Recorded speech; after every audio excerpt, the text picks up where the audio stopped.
함께 나눈 하나님의 말씀, 구약성경 레위기 2장 1절에서 2절까지 말씀 함께 보겠습니다. 구약성경 148페이지, 구약성경 148페이지 전후에 있는 레위기 2장 1절에서 2절까지 말씀, 두 절 말씀이기 때문에 우리 한 목소리로 함께 읽어보도록 하겠습니다. 레위기 2장 1절에서 2절까지 말씀입니다. 함께 읽겠습니다. 누구든지 소재의 예물을 여호와께 드리려거든 고운 가루로 예물을 삼아 그 위에 기름을 붓고 또 그 위에 유향을 놓아 아론의 자손 제사장들에게로 가져갈 것이요 제사장은 그 고운 가루 한 움큼과 기름과 그 모든 유향을 가져다가 기념물로 제단 위에서 불사를 지니 이는 화제라 여호와께 향기로운 냄새니라. 아멘. 이 시간에 함께 읽은 본문 말씀을 중심으로 중심을 기뻐하시는 하나님이라는 제목으로 함께 은혜를 나누겠습니다. 오늘 본문 말씀은 하나님이 주시는 이제 제사 방법들 중에서 소제에 대한 말씀을 기록한 내용이에요.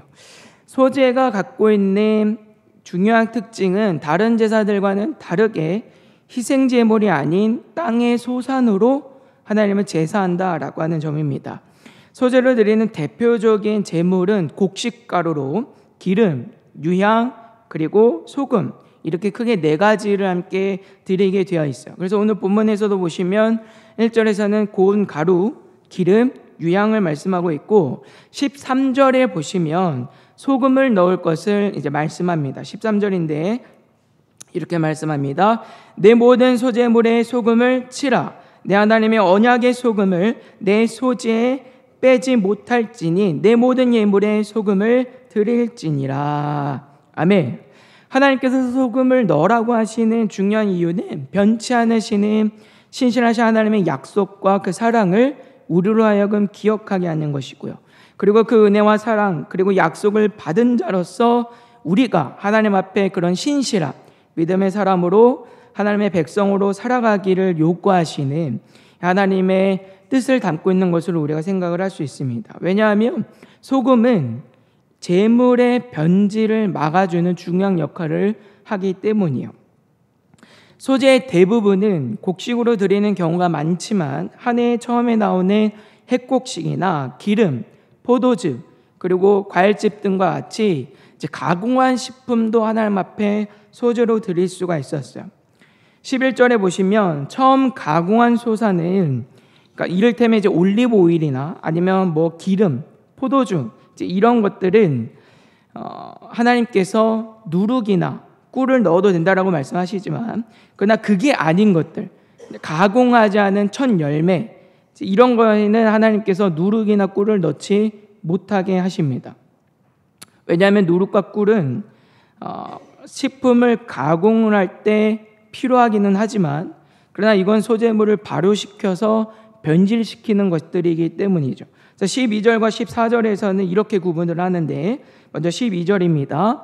처음 익은 것으로는 그것을 여호와께 드릴지나 향기로운 냄새를 위하여는 제단에 올리지 말지며 말씀하고 있고 14절은 너는 첫 이삭의 소재를 여호와께 드리거든 첫 이삭을 볶아 찌은 것으로 내 소재를 삼때라고 말씀하세요. 12절에서 처음 익은 것으로 번역이 되는 말은 레시트라고 하는 말입니다. 그리고 14절에서 첫 이삭으로 번역이 된 말은 비쿠림이라고 하는 말이에요. 이건 다른 걸 의미해요. 서로 달라요. 레시트라고 하는 건 가공된 식품을 말하는 겁니다. 예를 들어서 우리가 참깨를 가져다가 기름을 내서 참기름을 내는 것처럼 이 레시트라고 하는 건 어떤 열매, 소산을 가지고 가공한 식료품을 말하는 것이고요. 비쿠림은 가공하진 그 자체, 날것의 열매를 말하고 있는 거예요. 그러니까 레시트는 참기름이고 비쿠림은 참깨, 요런 정도의 구분이 있다라고 하는 것들을 여러분들이 생각을 하시면 돼요. 근데 중요한 건 하나님께 소재를 드릴 때는 가공한 식품은 번제단에 드릴 수가 없습니다. 그걸 태워서 하나님 앞에 드릴 수가 없어요. 태워서 드릴 수 있는 건 오로지 비쿠림뿐이죠. 하나님께서는 누룩과 꿀이 들어가는 걸 소산으로 태우지 못하도록 우리에게 말씀하고 있는 거예요. 그건 하나님께서 우리에게 신실하시듯이 우리도 하나님 앞에서 변질되지 않는 신실한 믿음의 사람으로 살아가기를 원하시는 하나님의 마음을 보여주고 있는 것으로 생각할 수 있습니다. 그래서 소제물에 이제 소금을 넣어서 함께 드려야 되는 거예요. 우리는 이런 말씀을 통하여서 오늘 하나님께서 우리에게 원하시는 것이 무엇인가를 생각을 해야 됩니다. 형식이 아니라 정말로 진실되게 하나님 앞에 신실한 백성으로 살아가기를 원하는 우리의 중심을 하나님은 기뻐하신다라고 하는 거예요. 하나님께서 왜 곡식으로 제사를 드리게 하시는지를 여러분 한번 잘 생각을 해보셔야 됩니다. 그냥 하나님께서 은혜로 주셨으니까, 우리가 소산물을 얻었으니까, 그래서 하나님 앞에 감사해서 제사를 드리는 게 아니에요, 여러분. 하나님께서 우리에게 말씀하시는 번제, 소제, 화목제, 속죄제, 속건제, 이 제사들이 가지고 있는 가장 중요한 것은 죄인인 우리가 하나님 앞에 나아가기 위해서 필요하기 때문인 거예요. 하나님과 친밀한 관계 안에 있기 위해서 이 제사들은 반드시 필요하다라고 하는 거죠. 그렇기 때문에 하나님께 드리는 제사에는 반드시 뭐가 있어야 됩니까? 희생제물이 있어야 되는 거예요. 마땅히 죄로 인하여서 죽어야 하는 우리지만 희생제물에게 우리의 죄, 내가 가지고 있는 죄를 전가하여서 죽임으로 우리의 죽음을 대신하게 하여서 우리는 하나님 앞에 죄 용서받고 하나님과의 관계 안에서 살아갈 수 있는 은혜와 셈을 얻는 거란 말이에요. 그게 하나님께서 우리에게 제사를 마련해 주신 중요한 이유죠. 놀라운 점은 소제에서 하나님께서는 이 희생제물을 지금 뭘로 받으시는 거예요? 곡식으로 받으신다라고 하는 거예요. 소제에서 드리는 곡식이 희생제물을 대신한다라고 하는 것은 우리가 소제물을 드릴 때 유향과 기름을 함께 드린다라고 하는 점에서 우리가 생각을 할 수가 있습니다. 오늘 보면 2절 말씀이 이렇게 말씀하는데, 아론의 자손 제사장들에게도 가져갈 것이요 제사장은 그 고운 가루 한 움큼과 기름과 그 모든 유향을 가져다가 기념물로 제단 위에 불사를 찌니 이는 화제라 여호와께 향기로운 냄새니라 라고 말씀해요. 하나님께서 고운 가루 한 움큼을 가져다가 기름과 유향을 함께 태워서 받으실 때 그걸 화제라고 말씀을 하시죠. 이는 하나님께서 곡식을 드리는 이 제사를 마치 우리가 희생제물을 태워드리는 번제나 화목제나 속죄제나 속건제와 똑같은 제사로 하나님이 지금 받아주신다라고 하는 걸 말씀하고 있는 거예요. 그러니까 이런 점에서 곡식과 함께 드리는 기름, 유향은 마치 희생제물이 갖고 있는 지방의 역할을 하는 것으로 우리가 생각을 할 수가 있습니다. 왜냐하면 우리가 희생제물을 드릴 때 지방은 가장 귀한 것으로서 전부 하나님께 불살라 태워 드려야 되는 것이기 때문이에요. 근데 지금 소제는 곡식이잖아요. 곡식은 지방이 없잖아요. 그걸 지금 뭐가 대체를 하고 있는 거예요? 유향과 기름이 그런 지방의 역할을 하고 있다라고 하는 거예요. 하나님 앞에 기쁘게 받으시는 제사가 된단 말이에요. 이런 점에서 소제는 하나님이 우리에게 풍성하게 먹고 마시는 걸 주셨기 때문에, 우리에게 소산을 주셨기 때문에 감사로 드리는 제사 정도가 아니라 하나님과의 관계를 위해서 죄사함에 필요한 이 제사로서 우리에게 주어지고 있음을 성경 분명히 말씀하고 있는 겁니다. 그렇다면 왜 하나님은 이 희생제물을 곡식으로 받아주시는 것일까? 희생제물을 드릴 수 없는 형편에 있는 사람이라 하더라도 죄 용서받고 하나님과 관계 안에서 하나님의 은혜 안에서 하나님의 백성으로 살아가기를 기뻐하시기 때문이에요. 우리가 번제를 생각을 해보면 번제의 가장 기본적인 제물은 수소입니다. 수소는 크기도 크지만 매우 값진 동물이죠. 이것을 하나님께 제물로 드리는 이유는 그만큼 하나님이 얼마나 귀하고 위대하신 분인지를 우리에게 알게 하는 것이고요. 우리가 하나님 앞에 지은 죄가 얼마나 큰가를 알게 하는 것이고, 그래서 하나님과의 관계를 회복하도록 주시는 이 죄 용서와 은혜가 얼마나 크고 값진 것인가를 우리로 하여금 알게 하는데 그 목적이 있어요. 그러나 모든 사람들이 다 수소를 드릴 수가 없는 거죠. 하나님은 그런 형편에 있는 자라 하더라도 번제를 드릴 수 있도록 하기 위해서 새와 산비둘기 같은 이 제물로도 번제를 드릴 수 있도록 하는 것을 우리가 살펴볼 수 있습니다. 이런 점에서 하나님이 왜 곡식으로도 우리의 제사를 받으시는지를 알게 되는 거예요.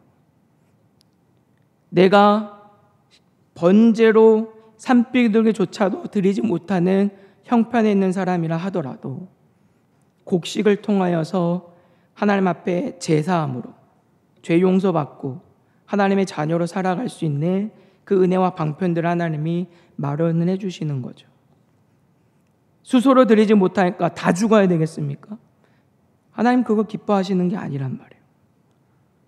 수소를 못 드리면 비둘기나 산비둘기라도 하나님은 드리도록 하시고, 그것조차도 드릴 수 없는 형편의 사람이라 하더라도 그때는 곡식으로라도 하나님 앞에 제사하여서 하나님의 구원의 은혜에서 하나님의 백성에서 누구도 이탈하지 않도록 하시는 하나님의 은혜와 사랑을 지금 소재가 우리에게 보여주고 있는 겁니다.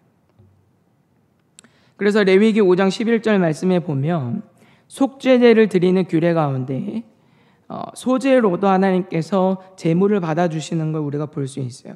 레위기 5장 11절입니다. 만일 그의 손이 산비둘기 2마리나 집비둘기 2마리에도 미치지 못하면 그의 범죄로 말미암아 고운 가루 10분의 1 에바를 예물로 가져다가 속죄제물로 드리되 이는 속죄제인즉 그 위에 기름을 붓지 말며 유향을 놓지 말고 라고 말씀하세요. 속죄제에서 희생제물을 드릴 수 없는 형편에 있는 사람은 뭘로 받으시는 거예요? 소제로, 곡식으로 하나님이 지금 받고 계시는 거예요. 근데 여기서 더 중요한 점은 하나님께서 기름과 유향을 안 넣어도 된다라고 지금 말씀하고 있는 점을 주목해 보셔야 돼요. 곡식으로 드리지 않으면 드릴 수 없는, 하나님을 제사할 수 없는 그 형편에 있는 사람을 하나님께서 얼마나 불쌍히 여겨주시고 그를 위해 주시는지 보셔야 되는 거예요. 기름과 유향마저도 하나님은 양보해 주세요. 그냥 곡식만으로도 하나님은 제사 받으시겠다라고 말해요. 아무리 가난한 자라 하더라도, 어떤 형편에 있는 사람이라 하더라도 하나님은 우리가 하나님의 그 은혜에서 멀어지기를 원하지 않으시는 거예요. 하나님이 얼마나 그 백성들을 하나님의 백성답게 살아가기를 원하시고 그 은혜를 따라 살아가도록 하나님이 얼마나 극진하게 돌보시고 사랑을 해주시는지 오늘 성경 우리에게 말씀하고 있어요. 그런 만큼 하나님께서 우리가 어떤 형편과 상황이 있던지 간에 하나님의 은혜 안에서 하나님의 관계 속에서 하나님의 자녀로 살아가기를 원하는 그 마음들이 누구에게 있기를 원하시는 거예요? 우리에게도 있기를 하나님은 원하시는 겁니다. 하나님만 내가 하나님의 백성으로 살아가기를 원하는 게 아니라 그 은혜 안에 살아가는 나도 하나님의 은혜 안에서 하나님의 백성답게 살아가기를 원하는 그 간절함이 삶의 열매가 있기를 하나님은 기뻐하신다라고 하는 거예요. 그래서 오늘 소제로 드리는 그 소제물에서도 보시면 고운 가루를 드리라고 말씀하고 있는데, 이 고운 가루도 번제에서 드리는 수소와 마찬가지로 하나님이 얼마나 위대하고 귀하신 분인지, 그리고 그 하나님과의 관계 안에서 내가 죄 용서받고 살아갈 수 있는 그 은혜가 얼마나 특별하고 귀한 것인지를 가르쳐주고 있어요. 여기서 고운 가루로 번역이 된 말은 솔레트라고 하는 말입니다. 근데 이건 그냥 곱게 가른 가루를 말하는 정도가 아니에요. 굉장히 고급스러운 가루를 말하는 것인데, 왜냐하면 솔레트라고 하는 이 단어는요, 껍질이 섞이지 않도록 곡식의 알갱이만을 신중하게 골라서 곱게 가른 것을 솔레트라고 하기 때문이에요. 그냥 껍질까지 한 번에 그냥 간 것은 케마흐라고 하는 단어로 구분을 합니다. 그러니까 얼마나 이 곡식을 드릴 때조차도 하나님 앞에 정성을 다하여서 드려야 하는지 성경은 지금 말씀하고 있는 거예요. 번제로 드리는 또는 희생제물로 드리는 다른 어떤 동물들이나 짐승에 비하면 이 곡식이 우리가 볼 때는 값어치가 없어 보일 수 있지만 하나님은 그거 아니라고 말씀하는 겁니다. 똑같다라고 하는 거예요.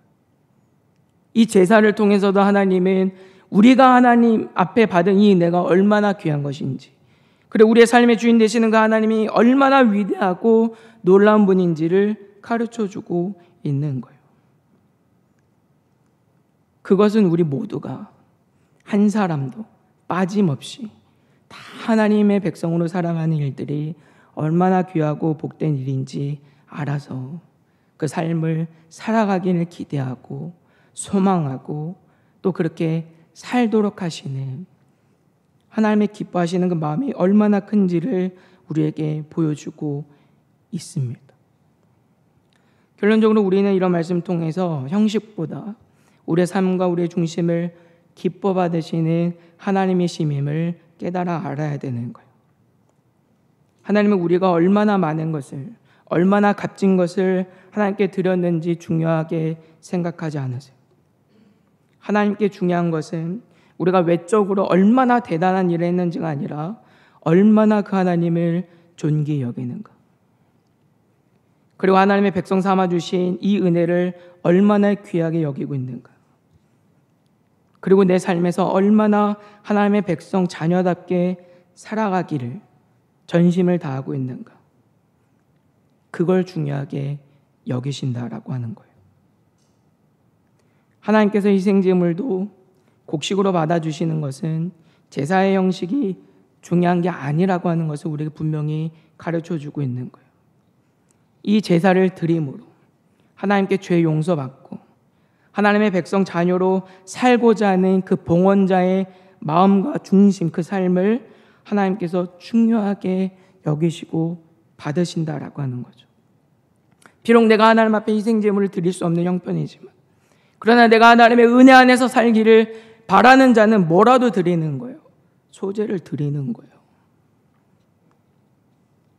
그래서 2절 말씀해 보시면 기념물이라고 하는 단어가 나옵니다. 기념물이 이제 제단 위에서 불사를 지니라고 이제 말씀하고 있는데, 여기서 이제 기념물로 번역이 된 단어를 찾아보면 아즈카라라고 하는 단어로 이제 사용을 하고 있어요. 이 단어는 기억하다라고 하는 뜻을 가진 자카르라고 하는 말에서 나온 말입니다. 그래서 아즈카라라고 하는 말은 어떤 의미냐면 기억하게 만들다라고 하는 그런 의미를 가져요. 그래서 우리가 하나님 앞에 기념물로 드린다라고 하는 건 하나님께서 하나님으로 하여금 우리를 기억하도록 하신다라고 하는 그런 의미를 지금 가지고 있는 거죠.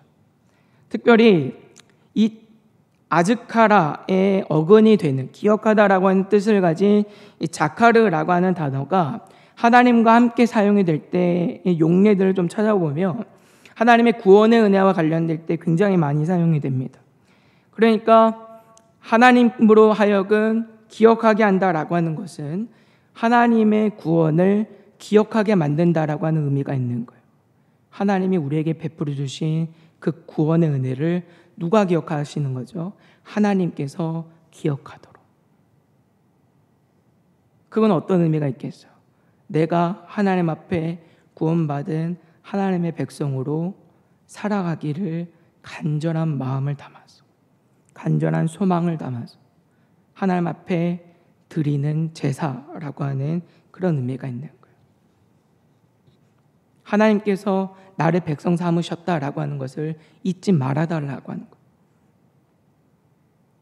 내가 하나님의 백성으로 살아갈 수 있도록 하나님 나를 기억해 주시고 은혜를 달라고 하는 마음이 여기 아즈카라에 담겨 있는, 그만큼 이 소제를 드리는 봉헌자는 어떤 마음을 드려야 되는 거예요? 하나님 앞에 정말 전심을 다해서 하나님 앞에 백성답게 살아가기를 원하는, 그 은혜에서 끊어지지 않기를 원하는 그 마음과 소망을 하나님 앞에 드린단 말이에요. 제사의 규모가 중요한 게 아니라, 형식이 중요한 게 아니라 하나님의 그 마음과 중심을 기뻐하신다라고 하는 거죠. 내가 하나님께 제사했고 내가 하나님께 귀한 것 값진 것 드렸으니까 나는 이만하면 하나님의 자녀다, 하나님의 백성이다, 그럴 수 없다라고 하는 거예요. 하나님께서 나를 자녀 삼으시고 죄 용서해 주시고 죄 용서받은 자로 정말 하나님의 말씀에 순종하면서 거룩한 삶을 살아가도록 간절히 바라고 소망하는 마음 없이 아무리 큰 규모의 제사를 드리고 아무리 귀하고 값진 것을 드린들 하나님은 기뻐하지 않으신다라고 하는 거예요. 번제로 수소를 수천 마리를 드리고 1000번제를 수만 번씩 하더라도 복원자가 하나님과의 관계에 대한 기대가 없고 기쁨이 없고 소망이 없고 즐거움이 없고 하나님의 백성으로 살려낼 의지가 없다면 그 하나님 앞에 아무 의미가 없는 겁니다. 차라리 드리지 않는 게 맞아요. 수천 수만 번의 번제를 해도 아무리 내게 귀하고 값진 건 하나님 앞에 드려도 우리의 삶에, 내 삶에 하나님의 백성의 그 거룩한 삶이 연결이 되지 않는다면, 그 삶으로 나타나지 않는다면 아무 의미가 없다라고 하는 거예요. 그러나 내가 하나님 앞에 정말 드릴 것이 없어도 스스로를 볼 때 부족하고 못난 자처럼 보여지더라도 어떻게 나 같은 자가 하나님의 은혜로 살아갈 수 있을까 싶더라도 그 죄 용서에 대한 기대를 가지고 정말 하나님의 백성으로 살아가기를 원하는 그 기대를 가지고 하나님의 은혜를 구하면 하나님은 기억하시고 하나님은 은혜를 주신다라고 하는 거죠. 하나님은 그런 우리의 중심을 기뻐 받으시는 분이시기 때문이에요. 그러면 우리는 얼마나 하나님 앞에서 우리의 중심을 다하여 살아가고 있는지를 생각해 보아야 합니다. 하나님은 누구라도 어떤 형편에 있는 사람이라 하더라도 하나님의 백성으로 살아갈 수 있는 그 충분한 은혜들을 허락해 주고 계세요. 소제를 통해 곡식으로라도 제사를 받아주세요. 지금은 우리는 그것과는 비교도 할 수 없는 큰 은혜를 받은 사람들이죠. 구주 예수 그리스도의 은혜로 말미암아서 예수님을 우리의 희생제물로 삼아주셔서 예수 그리스도를 믿는 자마다 이제는 하나님의 백성 자녀로 살아갈 수 있는 그 은혜들을 우리에게 다 허락해 주셨단 말이에요. 이건 누구도 생각하지 못했고 누구도 기대하지 못한 일이에요. 그러나 우리는 얼마나 이 은혜를 은혜로 여기고 이 은혜를 누리며 살아가고 있는가? 우리는 얼마나 이 은혜 앞에서 하나님의 백성으로 살기를 힘쓰고 하나님께 은혜를 구하며 살아가고 있는가? 여전히 많은 사람들이 그냥 종교적 열심만 가지면 다 되는 줄로 생각을 하는 거죠. 우리의 삶의 변화와 순종 없이 종교적 열심은 아무것도 아니에요. 성경을 백독하면 뭐합니까? 40일 금식은 몇천 번씩 하면 뭐합니까? 예배를 수천 번씩 수만 번씩 매일 드리면 뭐합니까? 기도를 아무리 열심히 몇 시간이고 하면 뭐합니까? 수련회나 예배 때마다 눈물 콧물 쏟으면 뭐합니까? 우리의 삶에 순종이 없다면, 우리의 삶에 변화가 없다면, 그냥 종교적 열심으로만 끝난다면 과연 그것이 정말로 하나님 앞에 기쁨으로 드려지는 우리의 믿음인가? 아니라고 하는 거예요. 사무엘상 15장 22절에 우리에게 이렇게 말씀합니다. 사무엘이 이르되 여호와께서 번제와 다른 제사를 그의 목소리를 청종하는 것을 좋아하심같이 좋아하시겠나이까? 순종의 제사보다 낫고 듣는 것이 순양의 기름보다 나으니. 아멘. 형식과 규모가 아니라 우리의 중심이 중요합니다. 열심히 종교 생활을 하는 게 아니라 삶에서 단 하나라도 하나님의 말씀에 순종하고 하나님의 뜻대로 살아보려는 의지와 변화가 더 중요해요. 그것이 은혜예요. 하나님의 은혜는 우리의 전인격적인 변화이자 우리의 삶의 전 영역에서 나타나야 하는 변화예요. 하나님께서 기뻐하시는 모습으로, 하나님을 즐거워하고 기뻐하는 삶으로 나타나는 것이 은혜이죠. 오늘 소재는 우리에게 그런 삶의 변화와 기대가 있어야 함을 가르쳐주고 있습니다. 사랑하는 성도 여러분, 오늘 우리는 말씀을 통해서 형식이 아니라 우리의 중심을 기뻐하시는 하나님이심임을 생각합니다. 이 말씀을 기억하셔서 우리 모두가 구원받은 하나님의 자녀다운 삶을 기대하고 소망하는 가운데 하나님의 말씀에 순종하며 살아갈 수 있는 복된 은혜가 있기를 주님의 이름으로 소망합니다. 한 주 동안 살아가면서 하나라도, 정말 삶의 단 한 자락이라도 예수를 닮아 살아갈 수 있는 그 기쁨이 저와 여러분들에게 있게 되기를 주님의 이름으로 소망합니다.